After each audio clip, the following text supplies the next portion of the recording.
নির্বাচনী সংস্কার এই ক্ষেত্রে দুইটি বিষয় আমরা লক্ষ্য করেছি। একটি হচ্ছে যে নির্বাচন কেন্দ্রিক যে সংস্কারের কথা রাজনৈতিক দলগুলো বলছে, আর সরকারের পক্ষ থেকে যে বক্তব্য তার মধ্যে একটি বড় ধরনের ফারাক আছে। সরকার বলছে যে এই সংস্কারগুলোর সাথে এগুলো সম্পর্কিত, কিন্তু রাজনৈতিক দল বলছে যে যতটা দ্রুত সম্ভব ভোট দরকার, ভোটের এই যে তাগাদা, সেক্ষেত্রে এই পুরো সংস্কারের এখতিয়ারটা আসলে রাজনৈতিক দলগুলোর চাওয়ার চাইতে সরকার বেশি করতে চায় কিনা। আসলে দুইজনের ধারণাটা হয়তো দুই রকম। রাজনৈতিক দলগুলো জনগণের প্রতি দায়বদ্ধ থাকে। সবচেয়ে ছোট রাজনৈতিক দল কিংবা সবচেয়ে যদি বলি একটু খারাপ রাজনৈতিক দল, তারও তো জনগণের সঙ্গেই তাকে কথা বলতে হয়, জনগণের সঙ্গেই তো তার কাজ করতে হয়, জনগণের কাছে তার জবাবদিহি করতে হয়। কিন্তু সবচেয়ে দক্ষ একজন প্রশাসক, তার কিন্তু কোনো দায়বদ্ধতা থাকে না। 250-টিরও বেশি ডিজাইন অপশন নিয়ে ওয়ালটন স্মার্ট ফ্রিজ, বোঝে আপনার প্রয়োজন। আমলাদের সেই দায়বদ্ধতাটা থাকে না। আমলাদের কখনো কখনো প্রশাসনিক জবাবদিহিতা থাকে, এর বাইরে আমলাদের আর কিছু থাকে না। সে কারণে আমি মনে করি যে জনগণ যে দীর্ঘদিন লড়াই করেছে একটা গণতান্ত্রিক ব্যবস্থার জন্য, এবং একটা গণতান্ত্রিক ব্যবস্থা না থাকলে কি হয়, সরকারের থেকেও যে কত যন্ত্রণা ভোগ করতে হয়, এই তাজ ভাইরা তত্ত্ব প্রমাণ। তো ফলে সেক্ষেত্রে জনগণের রাজনৈতিক সংস্কৃতি বলি, গণতান্ত্রিক সংস্কৃতি বলি, প্রতিবাদের সংস্কৃতি বলি, সবই তো মার খেয়ে যায়। আমরা এই জন্য মনে করি যে নির্বাচনে কে ক্ষমতায় যাবে কি যাবে না সেটা সেকেন্ডারি। প্রথম কথা হচ্ছে নির্বাচনটা সুষ্ঠু হবে কি, নির্বাচনটা অবাধ হবে কি, জনগণ সুষ্ঠুভাবে ভোট দিতে পারবে তো, এবং ভোটটা ঠিক মতো গণা হবে তো। এই যে অনেকগুলো প্রশ্ন, সেই প্রশ্নগুলোর জবাব চাওয়ার জন্যই তো এই অভ্যুত্থানটা।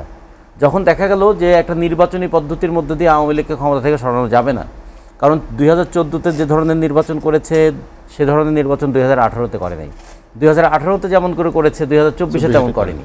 ফলে তারা বুঝে ফেলেছিল যে প্রশাসন ও পুলিশকে কাজে লাগিয়ে তারা নতুন টেকনিক অ্যাপ্লাই করে জনগণের জনমত যাই থাকুক না কেন, তারা নিজেদের পক্ষে সমস্ত ভোট হয়েছে এইভাবে তারা ঘোষণা দিতে পারে, এবং তাদের ঘোষণাটাই আইন রূপান্তরিত হয়ে যেতে পারে। ফলে সেই কারণে জনগণ মনে করেছিল যে নির্বাচনের মধ্য দিয়ে সরকার পরিবর্তনের কোনো সম্ভাবনা নাই, নির্বাচনের মধ্য দিয়ে গণতান্ত্রিক সংস্কৃতি উন্নত হওয়ারও কোনো সুযোগ নাই, অভ্যুত্থান সেজন্য অনিবার্য হয়ে পড়েছিল। তাহলে মানুষের গোপন চাওয়াটা কি? গোপন চাওয়ার হচ্ছে সুষ্ঠু, অবাধ, গ্রহণযোগ্য নির্বাচন। এবং তার মধ্যে আর একটা গোপন চাওয়া কি, যে ক্ষমতায় যেই থাকুক না কেন তাকে জবাবদিহি করতে হবে। জবাবদিহি না করলে আবারও কিন্তু এই যে 15 বছর পরেও শুধু ক্ষমতা থেকে পদত্যাগ নয়, দেশ ত্যাগের মতো অপমান নিয়েও চলে যেতে হয় একটা দলকে। এখান থেকে কি রাজনৈতিক দলগুলো শিক্ষা নেয় নেই? জনগণের শক্তিকে যেমন শ্রদ্ধা করতে হবে, রাজনৈতিক দলগুলোও কিন্তু এই শিক্ষাটা নিতে হবে। আমরা মনে করি এই শিক্ষা নিয়ে এবং জনমতের প্রতি শ্রদ্ধা জানিয়ে যদি একটা গণতান্ত্রিক ব্যবস্থার দিকে যেতে হয়, নির্বাচন হচ্ছে সবচেয়ে ভালো পথ। এবং এই পথটা হলে যে কাজটা করতে হবে, আমরা মনে করি মানে সেই পথে হাঁটতে হলে আসলে সংস্কার কতটা, সেটা বলছি। সেক্ষেত্রে নির্বাচন কমিশনটাকে যেমন মর্যাদা সম্পন্ন নির্বাচন কমিশন লাগবে, পুলিশ এবং প্রশাসনের একটা জবাবদিহিতা এবং দায়বদ্ধতার প্রশ্ন থাকতে হবে। জনগণের মধ্যে দুটো বিষয় আছে, একটা রাজনৈতিক দল আর হচ্ছে ভোটার। তাই রাজনৈতিক দলের ভূমিকা কি থাকবে, ভোটারের সংস্কৃতিটা কি থাকবে, এই সবগুলোকে বিবেচনা করে একটা সংস্কার করার দরকার। আমরা মনে করি এই ন্যূনতম সংস্কারটা করতে গেলে দুটো জিনিস লাগবে। নির্বাচনের সময় রাজনৈতিক দল, ক্ষমতাসীন রাজনৈতিক দলের অধীনে নির্বাচন হবে না, এই কথাটা পরিষ্কার করতে হবে। ফলে তত্ত্বাবধায়ক সরকার বা তদারকি সরকার, তার অধীনে নির্বাচন হবে। দ্বিতীয়ত, নির্বাচন কমিশন এমন একটা ব্যবস্থা করবে যে পুলিশ এবং প্রশাসনকে ব্যবহার করে কোনো রাজনৈতিক দল ফায়দা লুটতে পারবে না।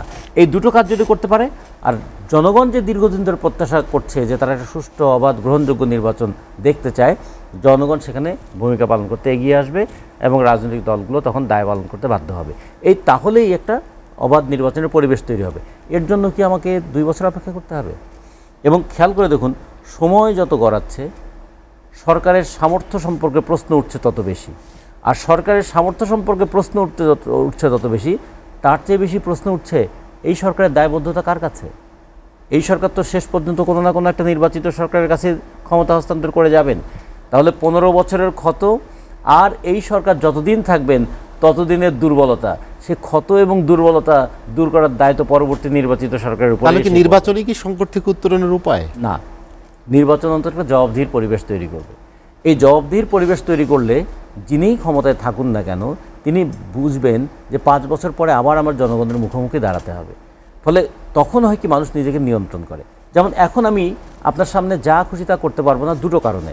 একটা হলো আমার ভিতরের সংস্কৃতি, আমি আপনার সঙ্গে বাজে কথা বলতে পারবো না, বাধা দেবে আমার ভিতরের সংস্কৃতি। আর একটা কে বাধা দেবে? ক্যামেরা। আমি যদি দেশের মানুষ দেখছে, হ্যাঁ, দেশের মানুষ দেখছে। তাহলে প্রত্যেকটা দলের একটা নিজস্ব রাজনৈতিক সংস্কৃতি লাগবে, পাশাপাশি জনগণ তাদের দিকে তাকিয়ে আছে এবং জনগণের জনমতের একটা ভূমিকা আছে, এটাও একটা আছে। ফলে দুই দিক থেকে ভেতরের চেতনা এবং বাইরের পর্যবেক্ষণ দুটো মিলেই তো মানুষ নিয়ন্ত্রিত হয়, তেমনি করে রাজনৈতিক দলও নিয়ন্ত্রিত হয়। সেই পরিবেশটা তৈরি করা দরকার, আমরা তো সেই পরিবেশটাই চাই।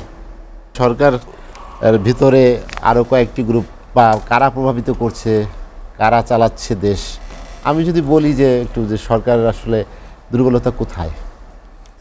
তাজ ভাই যে বলেছেন যে রাষ্ট্রের 3টা অঙ্গ, লেজিসলেটিভ, জুডিশিয়ারি এবং এক্সিকিউটিভ, এই 3টা নিয়ে তো আমরা ক্লাসিক্যালি রাষ্ট্রের কনসেপ্টটা পেয়েছি।